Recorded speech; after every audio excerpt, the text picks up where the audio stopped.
Hello friends, कैसे हैं आप सब बढ़िया। तो चलिए, आज हम एक बात करने जा रहे हैं सीबीएसई के बच्चों के लिए, जो बात अभी तक हमारे बोर्ड ने, सीबीएसई बोर्ड ने, जो पिछले नोटिफिकेशन में हमसे कहा था कि वो डिस्कस करेगी जुलाई में नेक्स्ट मीटिंग में आपके सिलेबस को लेकर। जैसा कि हमने आपको पिछले वीडियो में बताया था कि क्लासेस में भी बता रखा है कि दो टर्म्स में एग्जाम होने वाली हैं, तो किस टर्म में कौन सा पोर्शन ऑफ सिलेबस आएगा उसके लिए सीबीएसई ने हमारे पास, देखिए, ये एक करिकुलर जारी कर दिया है। ये जारी कब किया था? 22 जुलाई 2021 को जारी कर दिया था। क्या था करिकुलर? सब्जेक्ट देखिए, the term wise syllabus for board और examination to be held in academic session 2021-22 for secondary and senior secondary classes and guidelines for the conduct of internal assessment practicum project। तो इसके लिए आपको सारे चीज यहाँ पर बोर्ड ने निर्देशित कर दिए हैं। अब हम यहाँ पर बात करेंगे अकाउंटेंसी के सिलेबस की। हम यहाँ पर बात करने वाले हैं अकाउंटेंसी के सिलेबस की। तो चलिए हम अपने यहाँ अकाउंटेंसी के सिलेबस पर आते हैं। अकाउंटेंसी के बारे में देखते हैं क्या क्या यहाँ कहा गया है। चलिए, क्या कहता है? The course in accountancy is introduced at +2 stage of senior second of second education। कहता है कि कब +2 स्टेज पर इसको इंट्रोड्यूस किया गया है। ज्यादा ये सब बातें हमको जानने वाली चीज नहीं है। जानने वाली चीज एक यहाँ पर है, the accounting treatment of GST is confined to syllabus of 11th। That means कि जो जीएसटी के जो टर्म्स हैं, जीएसटी जो टर्म है, ये सिर्फ और सिर्फ 11th तक ही हमारे पास सीमित है। 12th में जीएसटी से रिलेटेड कोई भी क्वेश्चन हमारे पास आने वाले नहीं है, और पहले भी नहीं ही आते थे। तो अब हम अपने पहले 11th के बारे में हम डिस्कस करते हैं।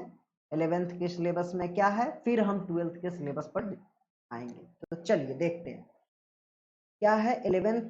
क्या कहता है? टर्म 1 एमसीक्यू बेस्ड क्वेश्चन, यानी कि जैसा कि पहले भी मैंने बता रखा है कि टर्म 1 जो है वो एमसीक्यू होगा, और टर्म 2 जो है वो अभी डिसाइडेड नहीं है, बट वो सब्जेक्टिव होने के चांसेस हैं। इन केस अगर सब्जेक्टिव नहीं ले पाया गया तो वो भी आपके एमसीक्यू पर ही बेस्ड होंगे।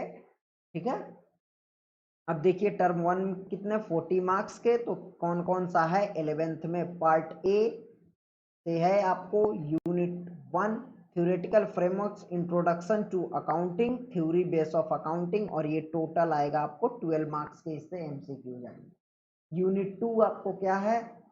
Recording of business transactions, bank reconciliation statement, depreciation, यानी कि ये 3, और इससे आपको आने वाले हैं 28 मार्क्स के question.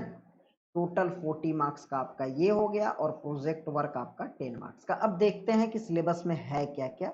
Introduction to accounting, introduction to accounting में हमारे पास क्या क्या आते हैं? Concept, accounting concept, objective, advantages and limitations, types of accountants, users, qualitative characteristics. तो पूरे अकाउंटिंग के बारे में हमको जानना है। बेसिक टर्म्स के बारे में जानना है, जो टर्म्स होते हैं बेसिक अकाउंटिंग टर्म्स, और क्या क्या आता है हमारे पास। देखिए फंडामेंटल्स आ रहे हैं, बिजनेस एंटिटी, जो भी हमारे पास कंसेप्ट्स हो गए, अकाउंटिंग कंसेप्ट्स,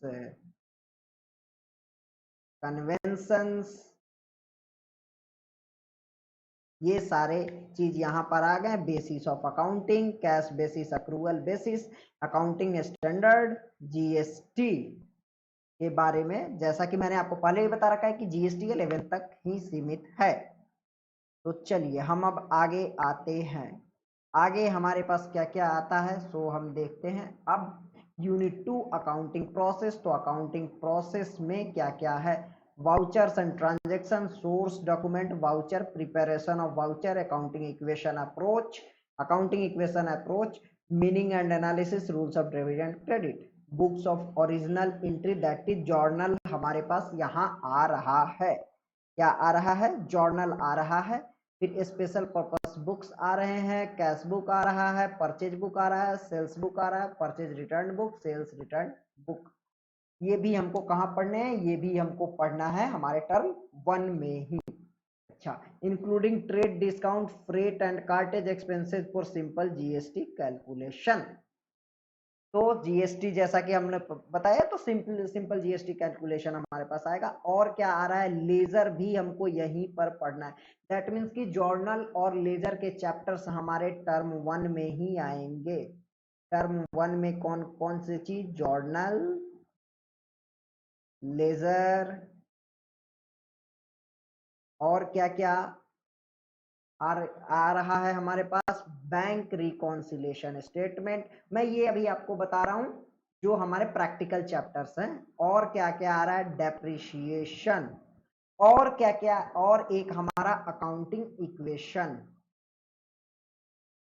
ये हमारे practical chapters, journal, ledger, BRS और अकाउंटिंग इक्वेशन, ये हमारे प्रैक्टिकल चैप्टर्स यहाँ पर आ रहे हैं। इसमें टर्म 1 में हमारे ये प्रैक्टिकल चैप्टर्स आने वाले हैं।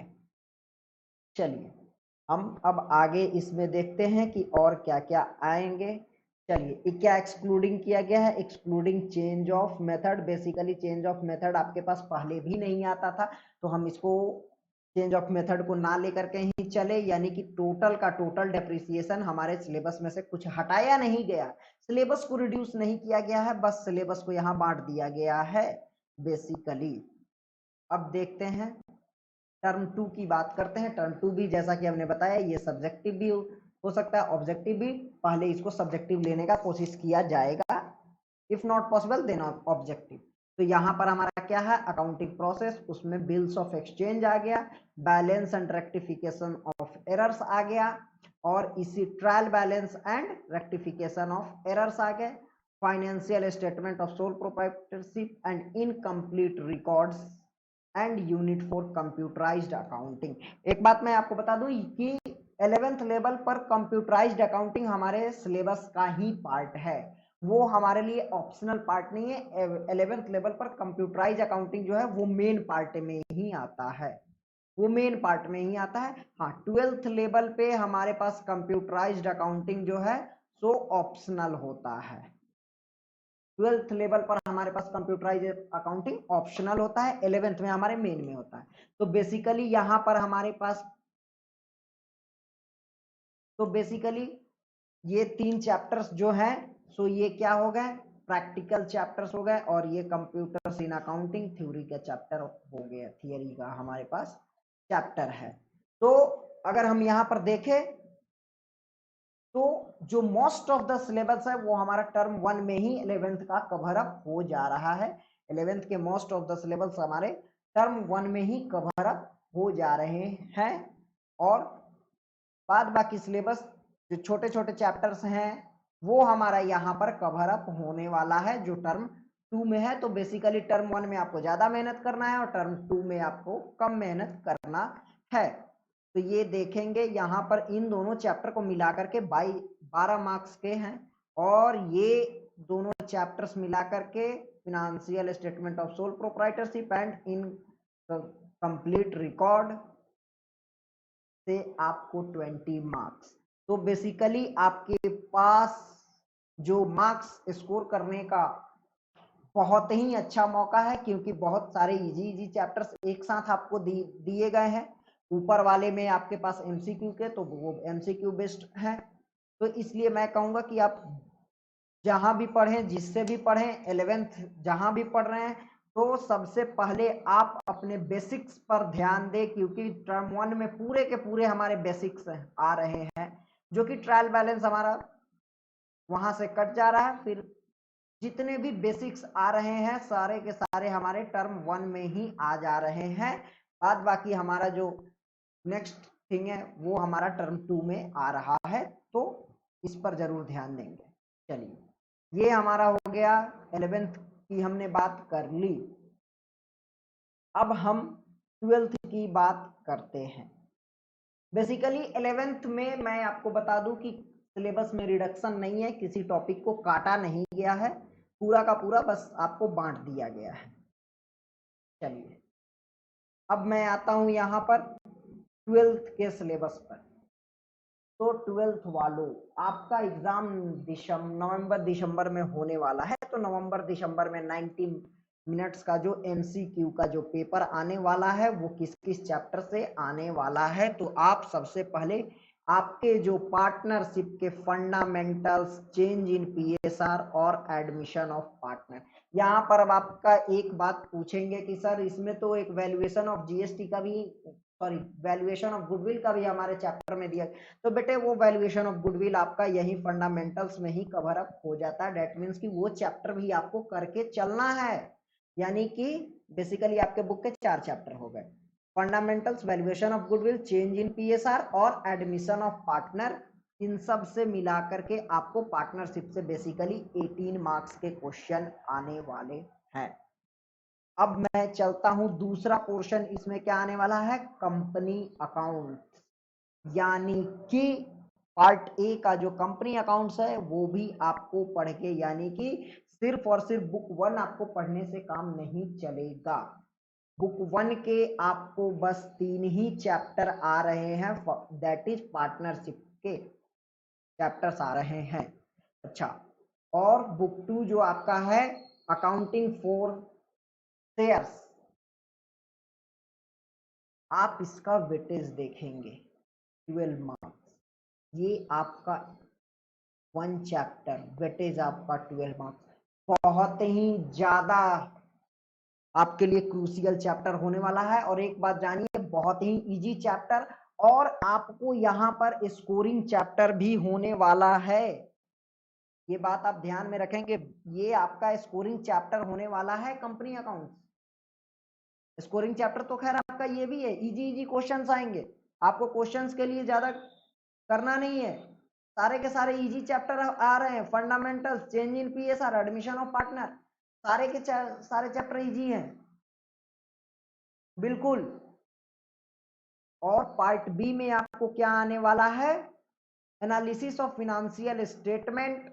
इसमें क्या आने वाला है, financial statements of company, statement of PA, profit and loss and balance sheet in prescribe with major heading, sub heading as per schedule 3 of companies act. बहुत ही इजी चैप्टर है मेरे भाई, बहुत ज्यादा इजी चैप्टर है, आपको इसके लिए घबराने की आवश्यकता नहीं है, बहुत ज्यादा इजी चैप्टर है।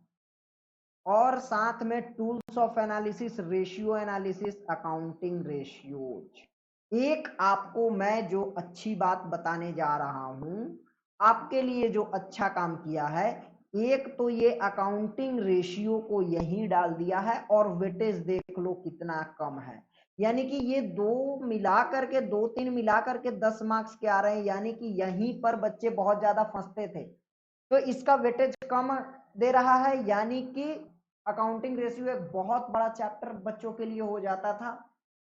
तो यहाँ पर हमारे बच्चों को ये रिलीफ वाली बात मिली है कि अकाउंटिंग रेशियो से हमें कम क्वेश्चंस देखने को मिल सकते हैं।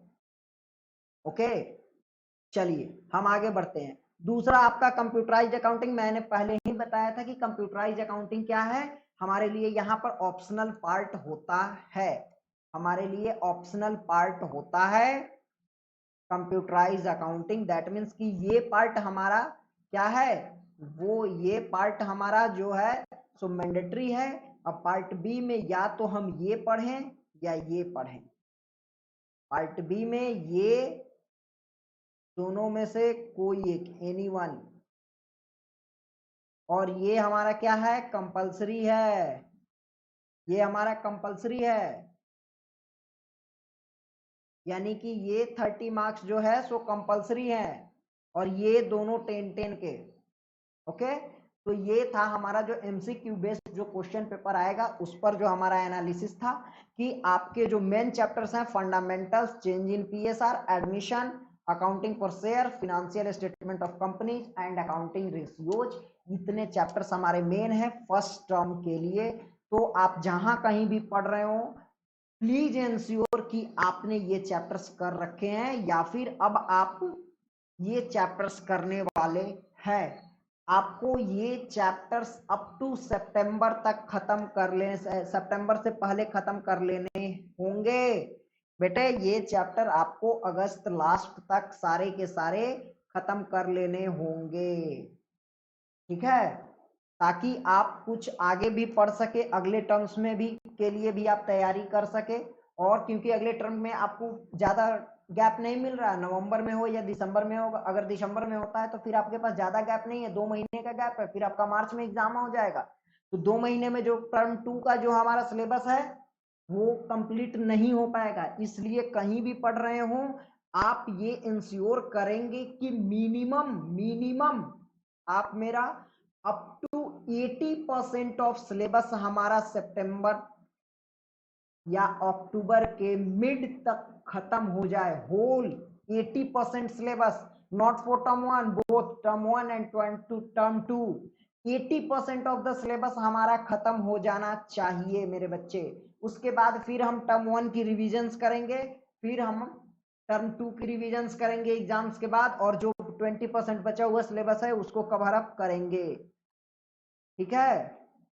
अच्छा मैं यहाँ पर बता दूं कि थोड़े थोड़े गाइडलाइंस दिए गए हैं। क्या दिया गया है? Interest on partners loan is to be treated as charge against profit, जैसा कि मैं अपने क्लास में बताता हूं बच्चों, यही बात बताता हूं। Goodwill is to be adjusted through partners capital और करेंट अकाउंट, बेटे मैं भी यही बताता हूं अपने स्टूडेंट्स को, तो मेरे जो स्टूडेंट्स हैं उनको डरने की आवश्यकता नहीं है इन एडजस्टमेंट से। Raising and writing of goodwill is excluded, ये बेटे आपके लिए बड़ा ही अच्छा काम किया गया है कि इस चीज को हटा दिया गया है, raising and writing of goodwill. और मुझे पता नहीं ये क्यों लाया जाता है raising and writing of goodwill, हालांकि ये गलत चीज है, फिर लाया जाता है, लेकिन अभी इसको बोर्ड ने हटा दिया, आपके लिए बड़ी अच्छी बात है, ये कंसेप्ट हटा दिया गया है। ये कंसेप्ट बड़ा ही कंफ्यूजिंग कंसेप्ट होता था बच्चों के लिए, तो इसे हटा दिया गया है। चलिए, change in PSR admission basically और कोई चेंजेस नहीं है, आपको इसमें भी कोई चेंजेस नहीं है, कोई रिडक्शन नहीं है, बस आपका सिलेबस बट गया है, कोई रिडक्शन नहीं है। एक यहां पर आपको क्या दिया गया है, exceptional items and profit and discontinue are excluded, profit and loss from exceptional item, extraordinary items and profit and loss from discontinued operations are excluded। बेटे ये भी आपके लिए बड़ी राहत की बात है, बच्चे यहाँ पर कंफ्यूज हो जाते थे एक्सेप्शनल आइटम, एक्स्ट्राऑर्डिनरी आइटम और डिसकंटिन्यूड ऑपरेशंस को लेकर के बच्चे कंफ्यूज रहते थे थोड़ा, तो यहाँ पर इनको हटा दिया गया है, बड़ा अच्छा किया है बोर्ड ने आपके लिए। बोर्ड आपके लिए देख लो कितना सोच रहा है, आप भी बोर्ड के लिए सोचो। और यहाँ पर आपके जो भी हैं अकाउंटिंग रेशियो, लिक्विडिटी रेशियो, सब सॉल्वेंसी एक्टिविटी रेशियो, जो भी रेशियो है सिलेबस में मैं पहले से बता रहा हूँ कोई ज्यादा कटौती नहीं है, बस सिलेबस का डिवीजन है, सिलेबस में कोई कटौती नहीं किया है। अच्छा एक बात यहाँ, net profit is to be calculated on the basis of profit before and after tax, यानी कि दोनों में से किसी बेसिस पर आप कैलकुलेट कर सकते हैं, बिफोर टैक्स भी और आफ्टर टैक्स भी, as required by the question, as required by question, जिस तरह से क्वेश्चन रहेगा उस तरह से हम काम करेंगे। ओके, तो ये था हमारा पार्ट 1 जो कि फुल्ली एमसीक्यू आने वाला है, यहाँ पर हमारे सब्जेक्टिव टाइप क्वेश्चंस नहीं आने वाले। और एक बात मैं आपको बता दूं, यदि एमसीक्यू आ रहा है तो घबराने की जरूरत है, क्योंकि एमसीक्यू में मेरे बेटे कहीं से भी कुछ भी पूछा जा सकता है, और एमसीक्यू में पॉइंट टू पॉइंट आपको पढ़ने की जरूरत है, हर एक माइन्यूट चीजों पर आपको ध्यान देने की जरूरत है, हर चीज के लॉजिक को जानने की जरूरत है, तभी आप एमसीक्यू कर पाएंगे। अगर लॉजिक नहीं पता है, एमसीक्यू करने में आपको बहुत ज्यादा ही परेशानी आ रही है, तो लॉजिकल पढ़ाई पढ़ेंगे, किसी भी टीचर से पढ़ें लॉजिक के साथ पढ़ें, क्योंकि अगर लॉजिक को नहीं पढ़ रहे हैं आपको बहुत एमसीक्यू बनाने में बहुत दिक्कत आने वाली है। एमसीक्यू लॉजिकल बेस्ड क्वेश्चन ही होते हैं। ओके, चलिए कंप्यूटराइज अकाउंटिंग में थोड़ा देख लेंगे, बेसिकली कुछ भी ज्यादा आपको चेंजेस नहीं है, जो सिलेबस में है वो सारी चीजें हैं, बस उसको डिवीजन कर दिया गया है। ओके, अब हम अपने टर्म 2 पर आते हैं, जो कि फिर से हमारा 40 मार्क्स का होने वाला है। जैसा कि आप जानते हैं 80 मार्क्स का हमारा पेपर होता है, 20 मार्क्स का हमारा प्रोजेक्ट होता है। तो इसमें क्या क्या है, accounting for non profit organisation और पार्टनरशिप के बचे हुए 2 chapters, death and retirement and dissolution of firms. 2 बचे हुए चैप्टर, ये देख लो कितना बोर्ड आपके लिए सोच रहा है, कितना ज्यादा सोच रहा है बच्चों, कितना ज्यादा सोच रहा है। आप भी बोर्ड पर ध्यान दो, कितना ज्यादा आपके लिए बोर्ड सोच रहा है। ये एक चैप्टर आपका 10 मार्क्स का वेटेज रख रहा है, देख लो इतना easy chapter accounting for NPO, बहुत ज्यादा इजी चैप्टर है। और मेरे बेटे मैं आपको इसमें बतलाने वाला हूं कि कुछ चेंजेस भी हैं आपके, इसमें थोड़े से सिलेबस रिडक्शन भी किए गए हैं, तब जाके 10 मार्क्स आ रहे हैं इसमें। तो आप देख लो ये कितना स्कोरिंग चैप्टर होने वाला है आपके लिए, आप यहाँ स्कोर कर सकते हो। और ये पेपर क्या है, सब्जेक्टिव है, तो यहाँ स्कोर करने में आपको दिक्कत नहीं होनी चाहिए मेरे बेटे। स्कोरिंग पेपर आ रहा है, देख लो तभी बोर्ड आपके बारे में कितना सोचता है। और ये देखो ये दो दो छोटे छोटे चैप्टर्स और वेटेज देखो कितना, 12 नंबर का वेटेज है। छोटे छोटे चैप्टर्स और 12 नंबर का वेटेज है, इतने छोटे छोटे चैप्टर्स और 12 नंबर का वेटेज। देख लो कितना इजी होने वाला है पेपर, पेपर तो बड़ा ही इजी होने वाला है। अगर आपने अच्छे से पढ़ाई किया है, पेपर आपसे एकदम, बोर्ड भी खुश रहेगा, आप भी खुश रहोगे पेपर देखकर। अकाउंटिंग फॉर डिवेंचर्स, थोड़ी सी कठिनाइयां यहां आती है, तो इसका वेटेज भी थोड़ा कम है, 8 मार्क्स। थोड़ी सी कठिनाइयां आती हैं अकाउंटिंग फॉर डिवेंचर्स में इन सम पार्ट, अदरवाइज कोई कठिनाई वाला चैप्टर नहीं है, ये बड़ा इजी चैप्टर है। रिडम्पशन में थोड़ी कठिनाई आती है, बाद बाकी कहीं नहीं। इसमें भी बेटे कुछ एक्सक्लूजन है, मैं बता रहा हूं। पार्ट बी ये मैंडेटरी पार्ट हमने कर लिया, पार्ट ए हमारा क्या होता है, मैंडेटरी होता है। Part B analysis of financial statement of company, financial statements, इसमें क्या है, financial statement of a company, comparative and common साइंस। वाह बेटे मैं एक बात बताऊं, इसका मैं आपको ब्रेकअप दे देता हूं, 4 मार्क्स। कंपैरेटिव या कॉमन साइज दोनों में से एक न एक क्वेश्चन रहेगा, और कितने का रहेगा, 4 मार्क्स। कैश फ्लो स्टेटमेंट बेटे जहां बच्चे फंसते थे, उसका वेटेज देख लो, 6। तो हो जाओ तैयार अब अपने एग्जाम्स के लिए, देख लो मैंने इसका ब्रेकअप भी दे दिया। कैश फ्लो स्टेटमेंट से आपका 6 मार्क्स आने वाला है, और ये आपका पक्का 4 मार्क्स। अब कंपैरेटिव से आ जाए, कॉमन साइज से, दोनों से आएगा आपको, और में क्वेश्चंस रहते हैं, और मेरा गारंटी है कि और में इस बार भी आने वाला है, और 4 मार्क्स आप इसमें पक्का में पक्का लाने वाले हो। इसलिए देखो कितना इजी आपको कर दिया, 10 मार्क्स वेटेज देखो कितना इजी कर दिया। नेक्स्ट कंप्यूटराइज्ड अकाउंटिंग, सिलेबस कुछ नहीं घटा है, बस जो है सो वही है। तो ये दोनों आपके पार्ट बी, इनमें से कोई एक, एनी वन। चलो अब आपने देखो क्या क्या कहता है, adjustment in question should not exceed 3 और 4 इन नंबर। दैट मीन्स कि मेरे बेटे एडिशनल इंफॉर्मेशन 3 या 4 ही रह सकते हैं, और किस किस चीज पर रहेंगे सो भी देख लो, subscription, consumption of consumable, sale of assets and old material. यानी कि इन्हीं 3 में से आपको 4। अब आपके पास कुछ ट्रीटमेंट्स यहां बताया गया है, एडमिशन एंट्रेंस को, एडमिशन फी को, और जनरल डोनेशन को आपको क्या ट्रीट करना है, रेवेन्यू रिसिप्ट्स। तो ये जब हम चैप्टर्स करेंगे तब की बात है, हालांकि इसने यहाँ पर पॉइंट आउट कर दिया है कि आपको यही करना है, तो आपको एग्जाम में भी अब यही मान के आना है। Trading account of incident is not to be prepared, जो इंसिडेंशियल एक्टिविटीज हैं उनके ट्रेडिंग अकाउंट्स नहीं बनाने। देखो कितना बोर्ड आपके बारे में सोच रहा है, आप भी बोर्ड के बारे में सोचो, बोर्ड को गालियां नहीं देनी चाहिए, बोर्ड आपके बारे में अच्छा अच्छा सोचता है, आप भी अच्छा अच्छा सोचो। ओके, बात बाकी आपको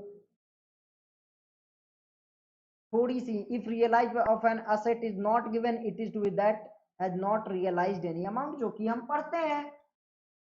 okay, if partner has borne or paid the realise it should be stated, उसको बताना पड़ेगा अगर बॉर्न या पेड किया रियलाइजेशन तो उसको हमको बताना है। जो हम क्वेश्चंस पर जाएंगे तो करेंगे, ये कोई नई बात नहीं है, जो हम करते हैं सो ही बात बताई गई है। तो बेसिकली हमारे पास सिलेबस में कोई ज्यादा डिडक्शन नहीं है। एक बात यहां पर बताई गई है कि डिस्काउंट और loss on issue of debenture in the year debentures are allotted from, जिस साल में डिवेंचर्स को अलॉट करेंगे उसी साल में हमको सारे के सारे डिस्काउंट और लॉस को राइट ऑफ करना है। यानी कि पहले वाली बात अब नहीं रही। और किस चीज से? सिक्योरिटी प्रीमियम से, कैपिटल रिजर्व से और एसपीएल से राइट ऑफ करना है। वो उसी ऑर्डर में ही राइट ऑफ करना है। बेटे ऑर्डर बहुत ज्यादा मायने रखता है, मैं अपने क्लासेज में बताता हूँ, इसके ऑर्डर्स बहुत ज्यादा मायने रखते हैं। और एक बात, टीडीएस का कंसेप्ट बच्चों नहीं आने वाला है, बड़ी अच्छी बात है। तो सिलेबस में छोटे छोटे डिडक्शंस किए गए हैं, कोई ह्यूज डिडक्शन ऑफ सिलेबस नहीं हुआ है, बस डिवीजन ऑफ सिलेबस हुआ है। क्रक्स हमारा यही रहा कि डिवीजन ऑफ सिलेबस हुआ है, डिवीजन ऑफ सिलेबस हुआ है, डिडक्शन हमारे पास नहीं आया है सिलेबस में ज्यादा। Financial statement of a company, tools for financial common comparative size. Okay, तो ये हमारे पास आया है, ये बातें हमारे पास आई हैं। अब मैं आपको एक चीज बताने वाला हूं, वो एक चीज और, चलिए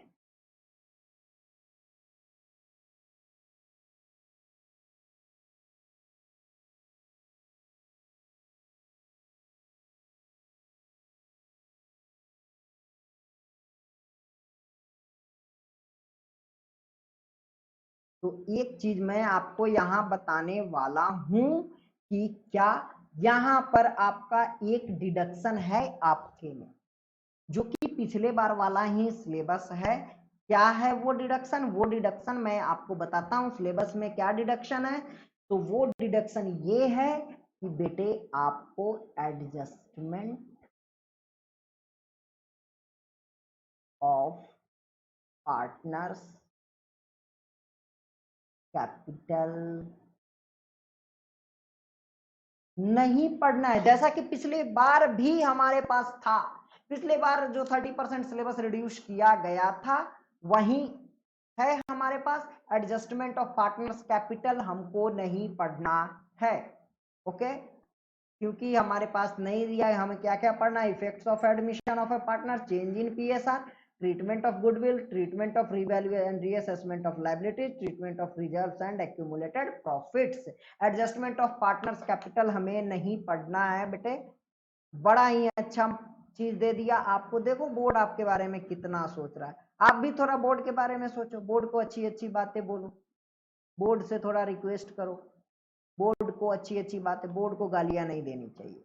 बोर्ड आपके बारे में बहुत ज्यादा सोच रहा है बेटे, आप भी बोर्ड के बारे में सोचो। चलो देखो क्या कर रहा है, meaning objectives of cash flow statement में आपको note depreciation, amortisation, profit including investment, dividend, both final and interim and tax.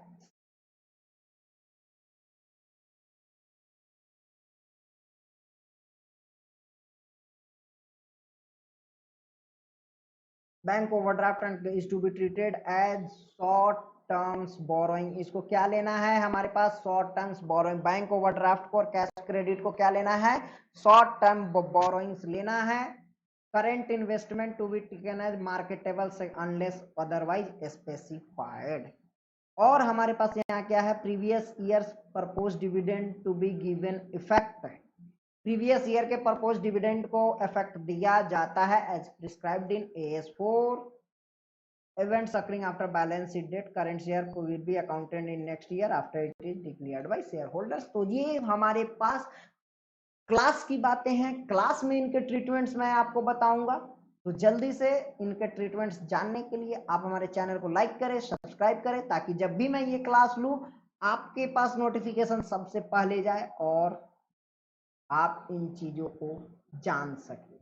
तो हमारे चैनल को सब्सक्राइब करें 5M अकाउंटेंसी, और मैं इसी तरह आपके पास वीडियोस लाते रहूंगा और भी चीजें समझाते रहूंगा। जो भी हमारे पास बोर्ड आएगा, बोर्ड के द्वारा नोटिफिकेशन अगर कहीं कुछ और भी आता है, फिर मैं भी वो सारे की सारी बातें आपको समझाता रहूंगा। ओके, और हमारे चैनल को मैं फिर से बता रहा हूं, हमारे चैनल को 5M अकाउंटेंसी लाइक करें, सब्सक्राइब करें और बेल आइकन जरूर प्रेस करें, ताकि आपके पास सबसे पहले हमारी वीडियो जाएं और आपसे ऐसे छोटे छोटे चीजें ना मिस हो। तो आप अपने 12th की तैयारी करें एकदम मजे में। कहीं भी दिक्कत हो आप मुझे पूछ सकते हैं, नोट्स के लिए आप मुझे कॉल कर सकते हैं, व्हाट्सएप कर सकते हैं। हमारा नंबर है 6206363402 फ्रॉम GDS कॉमर्स क्लासेस। आप हमारे चैनल को जरूर से जरूर, हमारा YouTube चैनल है 5M अकाउंटेंसी,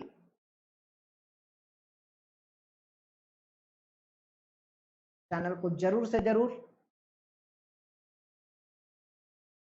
सब्सक्राइब करें YouTube चैनल, और वीडियोज पाएं और छोटे छोटे एडजस्टमेंट्स जो यहाँ पर दिए गए हैं एकदम सटीक एडजस्टमेंट्स पाएं, और जल्दी से जल्दी हमारे चैनल को सब्सक्राइब करें। Thank you, have a good day, bye bye.